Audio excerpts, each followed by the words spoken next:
Tarantino est littéralement un grand du cinéma. Ça, il n'y a même pas à, à le dire et tout. Quentin Tarantino, l'un des plus grands réalisateurs de notre époque, de l'époque un peu contemporaine, un peu du cinéma. Il est à classer avec les plus grands, surtout dans sa manière qu'il a été dans les années 90, on va dire tout, parce que c'est un peu sa période dorée. Bon, il n'a pas eu de vache creuse. Hein. C'est quelqu'un qui a toujours choisi minutieusement bien mener sa filmographie. Je sais pas, lui qui est un incroyable étudiant du cinéma, qui est ça au-delà de tout. Hein. J'ai l'impression que quand j'écoute souvent les interviews de Tarantino, c'est une leçon hein, par rapport à tout ce qu'il a vu, tout ce qu'il a truc et tout. Ça te ramène à une certaine humilité. Toi, souvent des gars comme moi qui pensent que j'ai regardé des films, tu écoutes Tarantino, tu te rends compte que tu n'as même pas regardé des films, frère. Il a tout exploré. Hein. Il a tout exploré, tous les genres, tous les trucs. Et c'est très fascinant un peu sa carrière, surtout aussi par le fait que c'est quelqu'un qui vient d'un vidéoclub.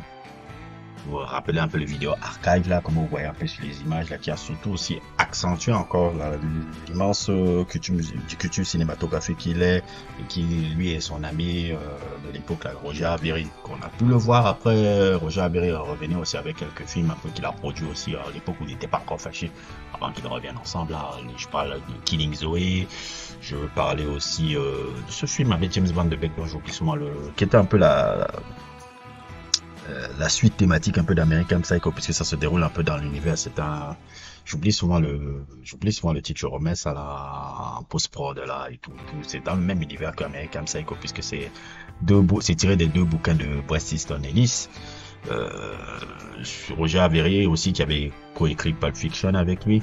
C'est là, ce truc de vidéo archive là que Tarantino, je dirais, a fait un peu ses classes, un peu cinématographique. Il n'est pas allé dans une école de ciné, c'est lui qui s'est forgé lui-même un peu, et c'est ça qui est un peu intéressant par rapport à son parcours. Et aussi, ce qui me passionne aussi chez lui, c'est sa manière d'avoir rendu au goût du jour des films de série B et des films de série Z très méprisés dans les années 70, qu'il a remis au goût du jour dans sa filmographie. C'est-à-dire dans son style de cinéma, dans son truc, ce qu'on a appelé maintenant un peu pour le mettre un peu dans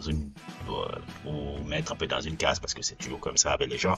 Le cinéma du cool que Tarantino fait, ça s'inspire beaucoup des films d'exploitation des années 70, que ce soit la Black Exploitation, que ce soit la Slave Exploitation, que ce soit même ces films qu'on appelait un peu les trucs de Grindhouse, des films vraiment de série B et tout, de ces codes-là, même jusqu'à accentuer même les erreurs de montage que ces films-là avaient à l'époque, qu'il a commencé à ajouter aussi dans ses propres films, la manière dont les caméras s'avancent là, vous voyez un peu ces trucs-là, qui sont des trucs généralement qu'on revoyait souvent dans les films d'exploitation, généralement même dans la Black Exploitation. Tarantino, c'est quelqu'un qui m'a appris le cinéma. C'est même quelqu'un, et au-delà même d'un réalisateur, moi, comme je le disais dans mon sujet sur Google, je sais pas si le sujet de Google va sortir avant ou après, sujet avec le Sinner que j'avais fait, je disais que Tarantino fait partie de la classe des auteurs. Beaucoup plus qu'un réalisateur, c'est un auteur. C'est quelqu'un qui sait écrire des histoires, c'est quelqu'un qui écrit ses scénarios et ses scripts comme en roman. On peut même parfois quand tu regardes ces films, on peut avoir l'impression qu'on peut être dans une pièce de théâtre. Quand tu vois par exemple le Reservoir Dogs, quand tu regardes aussi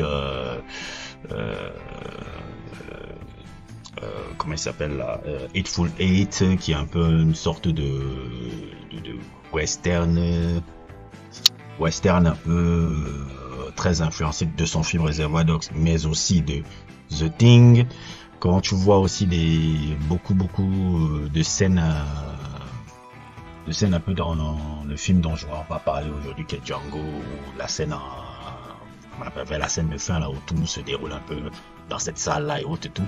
L'important est pour lui de développer les dialogues. C'est quelqu'un qui aime beaucoup les dialogues, c'est quelqu'un qui parle même déjà beaucoup en interview, c'est quelqu'un qui énormément de dialogues, mais pas des dialogues pompeux, mais des dialogues très intéressants, tiens, le truc, et qui rappellent un peu les codes du théâtre, parce que c'est quelqu'un qui est très fort pour ramener ça un peu dans son cinéma. Il y a beaucoup d'influence aussi des codes du théâtre. Par exemple, je dis souvent même, je pense même que Samuel L. Jackson disait ça dans une interview chez, je veux dire, au Western, un peu que Hateful Eight aurait pu être une pièce de théâtre, comme vous le voyez dans cette vidéo-là. Tarantino script. They're so goddamn dense, these scripts. Oh, and you there's so can much, tell. You can tell. He's a genius. Yeah, it's like reading a really good novel or a really good play. This particular film reads like a very theatrical piece. I mean, we actually did a stage reading of it. It could be a play. I actually told him, you should take this and make a Broadway play out of it. We could go to the West End in London and do And this it would thing, work on stage. do this thing for 6 weeks in London and create a huge sensation, storm into Broadway on a limited run. Let's do make it. a ton of money and get out. Et c'est beaucoup de choses qui me plaisent dans le cinéma de Duke. Moi, je vous avouerai, personnellement, les peu de choses que j'ai créées dans ma vie, comme Oblivion, comme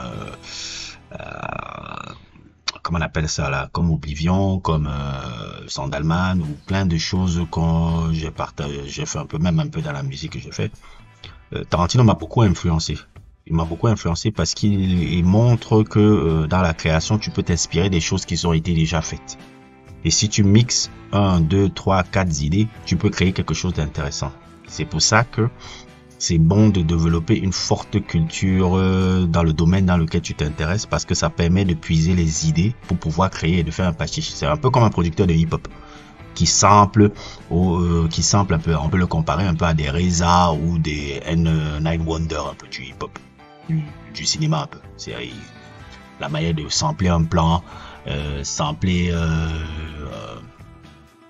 une scène qu'il a vue dans un film et faire un pastiche un peu de quelque chose qu'il mixe entre toutes ces influences. C'est Tarantino qui m'a appris cette façon de créer, et c'est pour ça que je dis il est l'une des influences majeures dans tout ce que je fais, même dans la chaîne YouTube aussi, hein, il fait partie aussi des influences que j'ai, et je suis bien content qu'il est arrivé un peu à une période de sa vie où il est beaucoup plus apaisé, et il est là pour partager un peu son savoir un peu dans le podcast qu'il a créé avec son ami, avec qui il est redevenu ami, Roger Avary, parce qu'ils étaient fâchés depuis très longtemps un peu, ces deux-là, depuis Pulp Fiction je pense, ils étaient fâchés depuis très longtemps, et c'est très très agréable, surtout pour des gars qui sont très fans de cinéma, mais c'est fans de cinéma par rapport à le processus, parce que moi je suis fan des trucs de processus, c'est pour ça que je fais même cette chaîne. De voir Tarantino revenir et parler avec Roger Avary de cinéma dans leur podcast, là, c'est très fascinant. Je vous mettrai le lien en description un peu. C'est très fascinant de voir leur discussion de cinéma, et ça me rappelle moi-même mes conversations de cinéma avec les potes que j'ai et tout. Donc c'est très très très très beau. Bref, c'était un peu mon introduction sur Tarantino en gros, mais aujourd'hui, on va beaucoup s'intéresser à ce film que j'ai revu dernièrement, qui est en train qui était déjà très bien à l'époque quand il est sorti, mais qui est en train de devenir l'un de mes préférés de sa filmographie. Je veux parler de Django Unchained. Il y a 2 films. J'ai toujours dit que moi, mon film préféré il y a un film préféré que j'aime de toute la filmographie géniale de Tarantino. Mon film préféré de lui, c'est Jackie Brown. Jackie Brown, pourquoi? Parce que grâce à Jackie Brown, j'ai pu comprendre la Black Exploitation. C'est ça m'a ouvert ce genre cinématographique là. Et tout juste à côté de Jackie Brown, même s'il y a les Kill Bill, même s'il y a tous ces films là géniaux qui sont sortis, qu'il a fait là et tout, il y a Django Unchained qui commence à monter, parce que Django Unchained pour moi c'est vraiment une œuvre d'auteur, hein. C'est presque une œuvre d'auteur très très truc dans un western spaghetti. Avec en fond l'esclavage, puisque c'est un western spaghetti, et c'est le genre de prédilection de Tarantino. Quand tu regardes vraiment, tu observes vraiment le Tarantino, que ce soit dans ses interviews ou que ce soit même dans les films qu'il a fait, tu te rends compte que le genre cinématographique qu'il aime le plus, c'est le western. Je vais prendre même un exemple un peu pour sortir un peu du sujet un peu. Quand vous regardez l'intro de Inglourious Bastard. Inglourious Bastard, c'est un western. Certes, c'est un film, le contexte c'est le truc de la guerre, mais c'est structuré comme un western. surtout même quand tu vois le début, qui est beaucoup influencé par le fabuleux film de Léon, de Good, the Bad, the Ugly, le bon, la brute, le truand, avec la scène d'introduction. Quand vous regardez la scène d'introduction de Inglourious Bastard, c'est exactement similaire à la scène d'introduction du personnage joué par Lee Van Cleef qui s'appelle Setenza, comme vous voyez là, comme vous voyez sur les images là. Et tout, c'est structuré comme un western. Dans le western spaghetti, c'est quelque chose qui l'a beaucoup marqué. Beaucoup plus que tous les gens de cinéma qu'il a fait et tout, et qu'il a apprécié, c'est le western et autres. Donc Django Unchained encore reprend un peu ce thème-là. Django Unchained qui était un projet qu'il avait depuis en tête et tout, qui s'inspire beaucoup de films, hein. beaucoup de films. Je dirais que le premier truc de Django qui s'inspire, bon, of course, le fabuleux film de Sergio Corbucci avec Franco Nero qui apparaît même dans le film là, Django de 1966.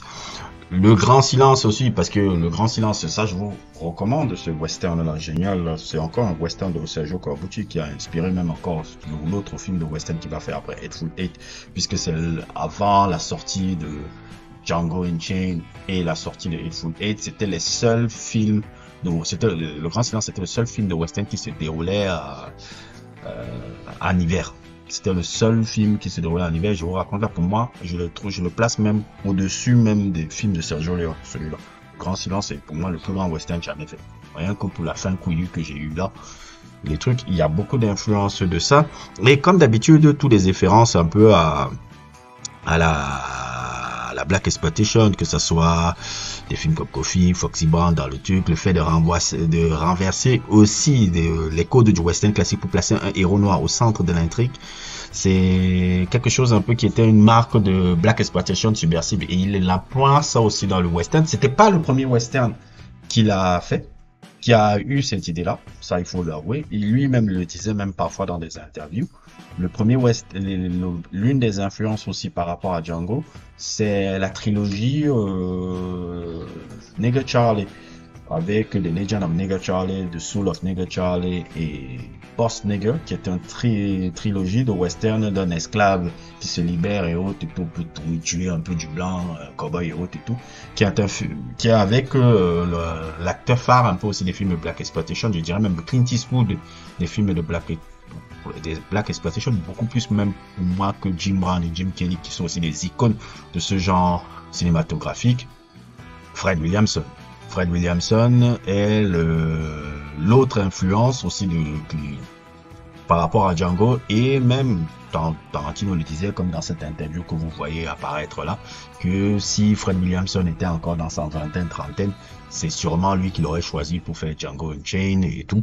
Donc il y a beaucoup de choses comme ça. Déjà, pour revenir un peu dans le truc, le scénario de Django, ça parle de quoi? Il y a ce personnage de Django qui est un esclave et tout.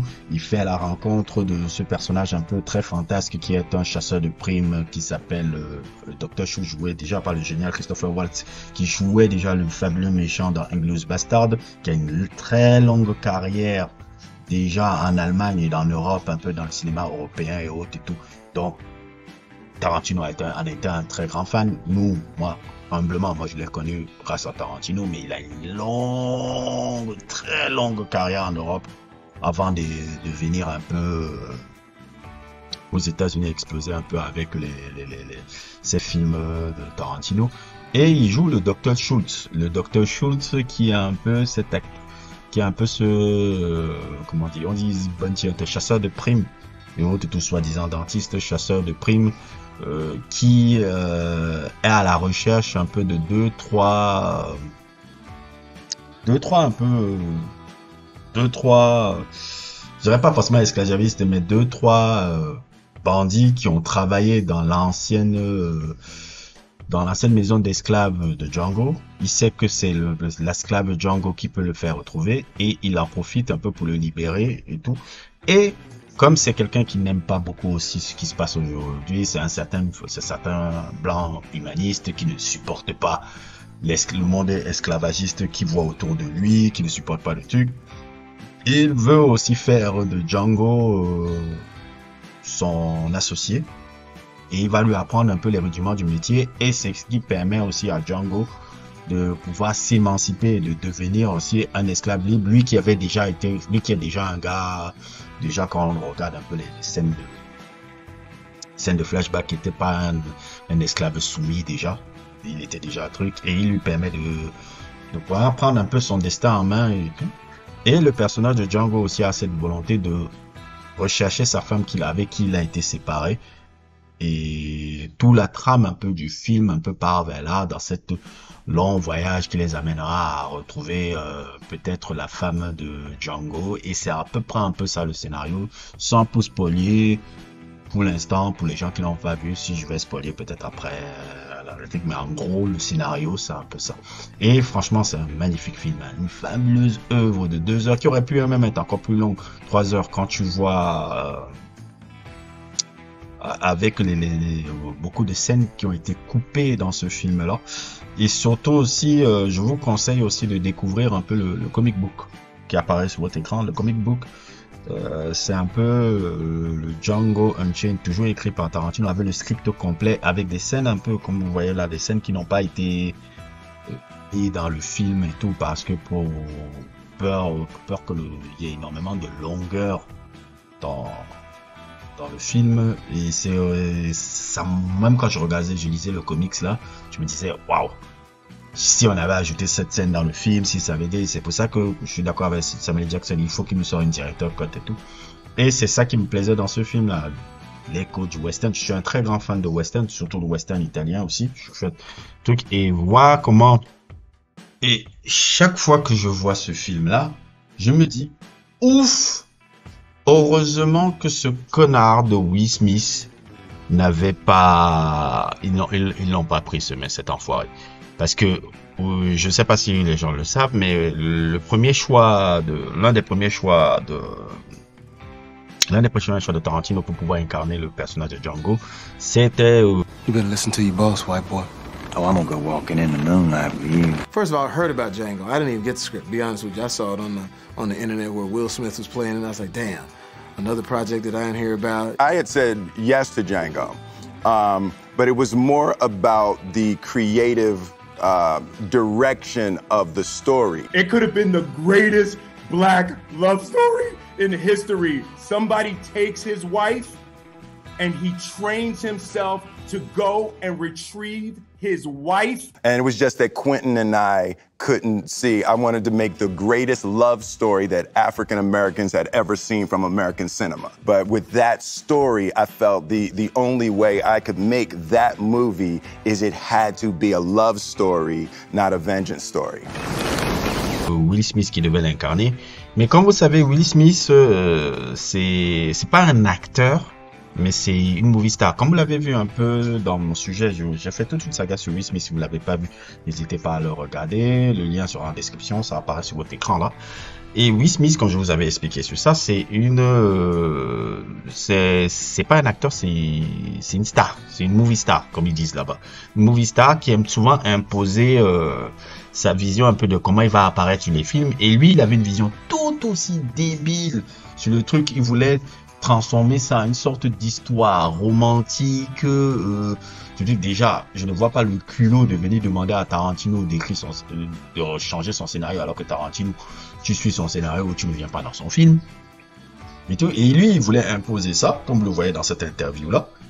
Et heureusement que ce n'est pas arrivé, parce que ce con-là veut souvent s'inventer comme gars de script et autres. Déjà, rappelez-vous comment il s'est viandé dans son film là, comment ça s'appelle encore, After Earth et autres. Et c'est lui qui avait écrit le scénario, complètement débile, qui avait écrit l'histoire qui était complètement débile et tout. Et il allait faillir un peu un truc, alors que justement Tarantino avait une histoire de faire une histoire de vengeance qui marche énormément. Et dans cette histoire de vengeance, il y a quand même une belle romance qui est quand même agencée. Je parle de la romance entre le personnage de Django et justement sa femme jouée par, je vous dis souvent le nom, Kerry Washington, qui joue le personnage de Bromilda, et qui s'inspire même d'une très belle mythologie, comme on le dit dans le film, la mythologie sur la tragédie de Bromilda, avec le personnage de Siegfried, parce que je suis parti aussi, parce que quand on écoutait le film, j'ai eu la curiosité aussi de partir découvrir un peu quelle est cette mythologie allemande. Ils utilisent cette structure, Tarantino utilise la structure de cette histoire-là dans la romance, et je trouve que ça marche vraiment. La romance parle vraiment dans cet univers de vengeance-là. C'est-à-dire que c'est pas, si on avait mis en avant un peu la connerie que Will Smith, ouais, on doit faire un truc et tout, ça ne serait plus le western génial qu'on voyait là. Il allait faire un truc à la guimauve. Mais le fait que quand on voit cet univers brut, comme esclavagiste complètement dur, et qu'il y a ce fond de romance entre ces deux personnages-là et tout, je trouve que ça marche magnifiquement comme ça. Et la romance même en sort même encore beaucoup plus grandie, je trouve. Et l'autre con là voulait nous faire ces conneries qu'il aime toujours dans ses films et tout. Et je trouve que ça a été une très bonne idée de le dégager et de le remplacer par Jamie Foxx, qui, non pas qu'il a été incroyable, hein, il a fait du bon travail hein, et tout, hein, mais dans ce film là, c'est les deuxièmes acteurs les seconds et les troisièmes acteurs qui sont géniaux. Christopher Waltz est génial dans son rôle de Dr. Schultz. Leonardo DiCaprio, c'est pour moi l'un de ses meilleurs rôles au cinéma, mais celui qui aurait mérité un Oscar dans ce truc là, c'est bien Samuel Jackson en Stephen.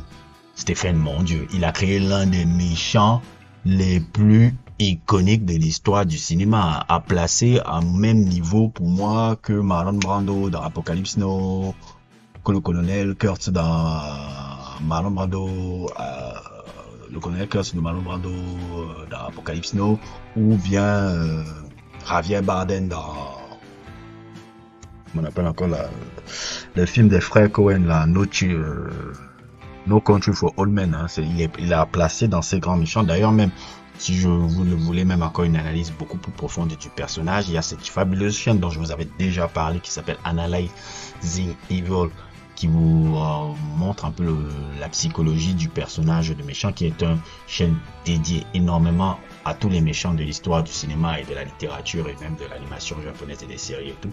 Je vous conseille cette chaîne, c'est une chaîne que je suis depuis 3 ans, 4 ans, elle est fabuleuse. Allez regarder si vous voulez un peu approfondir un peu comment créer un méchant. Je trouve que c'est très génial cette chaîne-là. Je vous le recommande, je vous mettrai dans la description. Et la performance la performance de Samuel Jackson en Stephen est absolument absurde. Absurde. Il aurait mérité un Oscar pour ça. C'est incroyable qu'on l'a snobé pour les nominations même parce que il a montré l'oncle Tom le plus horrible qui soit et tout, et c'est effectif parce que c'est lui le vrai méchant du film, et c'est ça qui est subversif, parce que quand on voyait l'affiche, on voyait Calvin Candy, on se disait que Calvin Candy est le méchant de base. Non, c'est le valet, mais le vrai méchant du film c'est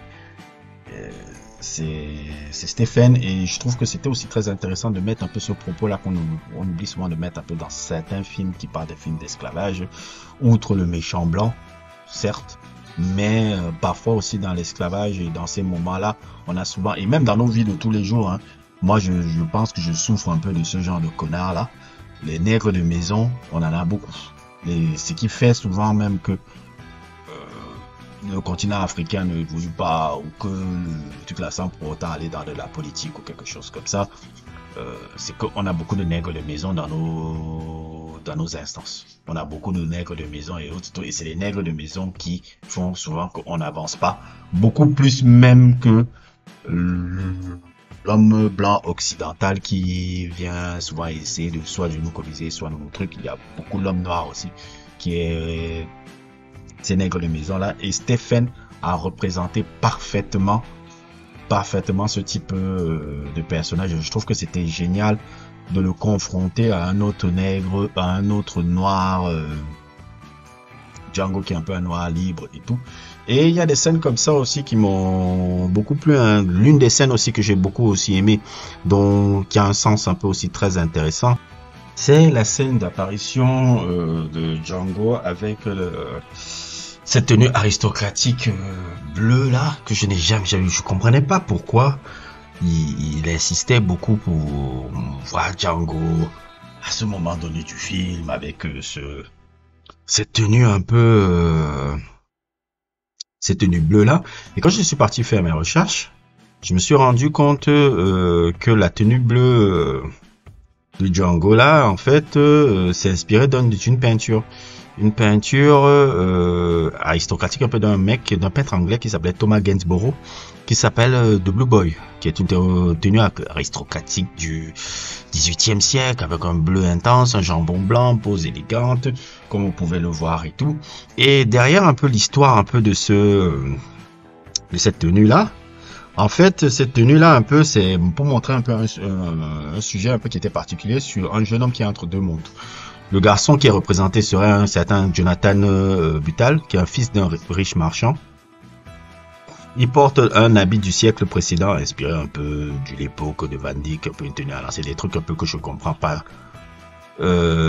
trop, mais en fait, c'est un portrait qui essaye un peu de parler un peu à une certaine forme d'aspiration sociale, de tradition et d'élégance intemporelle. C'est en fait un portrait qui essaie de parler un peu d'aspiration sociale. Et quand le personnage de Django le porte, il y a un peu une symbolique, un peu de lui, l'esclave, un peu qui prend son destin en main. Parce que quand on remarque bien à partir de ce moment précis du film, c'est pour ça que la scène est un peu grandiloquente, qui a ce prise de point de vue quand il commence à se confronter avec ces anciens tortionnaires un peu qui le fouettaient dans l'ancienne maison d'esclaves dans laquelle il était. C'est un peu grandiloquent parce que c'est la partie de ce moment où le personnage Django raconte sa propre légende et en s'appropriant cette tenue là qui est un peu une tenue de Thomas Gainsborough, qui était une tenue un peu d'élévation sociale un peu. Le personnage de Django s'approprie son histoire, il raconte sa propre légende à partir de ce moment. Parce que quand vous regardez la première partie du film, c'est Dr. Schultz qui raconte l'histoire. C'est le point de vue de Dr. Schultz. Là, à partir du deuxième film, c'est Django qui commence à raconter l'histoire. C'est Django qui commence ça devient l'histoire de Django et tout. Et la symbolique était par rapport à cette tenue-là. Cette tenue-là, ça pouvait être un peu s'aspirait un peu comme un peu une tenue de super-héros, un masque de super-héros qui pouvait le faire. Et je trouve que c'était une très belle symbolique un peu, et qui peut me rappeler un peu, bon, pas forcément que je dis que c'est une influence, mais qui personnelle un peu, des trucs un peu qui m'ont marqué un peu, comme un peu les bouquins un peu sur Martin Eden. Martin Eden, un peu, c'est comment il s'appelle encore là, Jack, comment il s'appelle le gars qui a écrit ça? Je sais plus, il s'appelle Jack quelque chose là. Martin Eden, je vous conseille ce bouquin là. C'est un bouquin sur quelqu'un qui vient de milieu ouvrier et tout, mais qui s'élève par son amour par rapport à une femme un peu bourgeoise, et comme il veut comment on appelle ça, l'épater, il s'élève, voilà, Jack London, je crois que c'était son nom de gars, qui s'élève un peu, devenant excessivement cultivé, en devenant un truc, en travaillant un peu vraiment tout ce qui est culture, tous ces trucs pour s'élever à la fille bourgeoise auquel il croit, pour pouvoir la séduire avec ça. Donc, ça m'a fait un peu penser à ce bouquin-là, un peu, quand je voyais un peu ça et quand je commençais à faire un peu mes recherches sur ça. Mais tout ça pour vous dire que Django est un fabuleux film. Tout ça, c'est pour vous dire que Django est un fabuleux film. Faire des sujets sur Tarantino, je ne sais pas si je pourrais faire des sujets sur Tarantino, mais parler individuellement de certains films de Tarantino qui m'ont plu et aller en profondeur, oui, je pense que je pourrais le faire. J'ai essayé de commencer avec ce Django-là et de parler un peu à de long à large, un peu de ce que je vois, comment ce film-là vieillit bien, et comment l'impact qu'il peut avoir et tout, et que c'est une manière vraiment géniale d'avoir refait un peu une forme de western un peu dans le sud des États-Unis avec les codes du western italien et tout. Je pense que c'est un film que je vous recommande encore à le regarder. C'est un vrai travail d'auteur. La scène de fin, à partir de la fin aussi, rappelle beaucoup les éléments du théâtre. Ah, aussi, j'oubliais, il y a aussi des influences aussi de Sam Peckinpah. Si vous voyez un peu les films de Sam Peckinpah, je parle par exemple des films un peu comme La Horde Sauvage, pas de Garrett de Billy the Kid, ou bien même un peu celui qui est là, Bring Me the Head of Alfredo Garcia. Les scènes de gunfight qu'on voit là, qui est souvent en ralenti là, comme vous pouvez le voir là, qui sont en ralenti, c'est vraiment des trucs qui sont piqués de Sam Peckinpah. Parce que souvent Sam Peckinpah, ces scènes de gunfight ont toujours des moments de ralenti comme ça. Même quand vous regardez La Horde Sauvage, et tout. Il y a ces scènes un peu gunfight qui sont à ralenti et qui sont très aussi visuelles avec ce sang-là. Je pense que l'influence, c'était par rapport à Sam Peckinpah et tout. Donc, je pense que c'est quelqu'un qui a aussi marqué énormément Tarantino. Donc, voilà, globalement, c'était un peu mon avis un peu sur Django. Un chef-d'œuvre que vous devez encore le regarder et tout. Et j'ai essayé un peu à mon niveau et à ma façon de pouvoir vous le raconter en profondeur. N'hésitez pas à liker, n'hésitez pas à vous abonner et à plus pour d'autres aventures.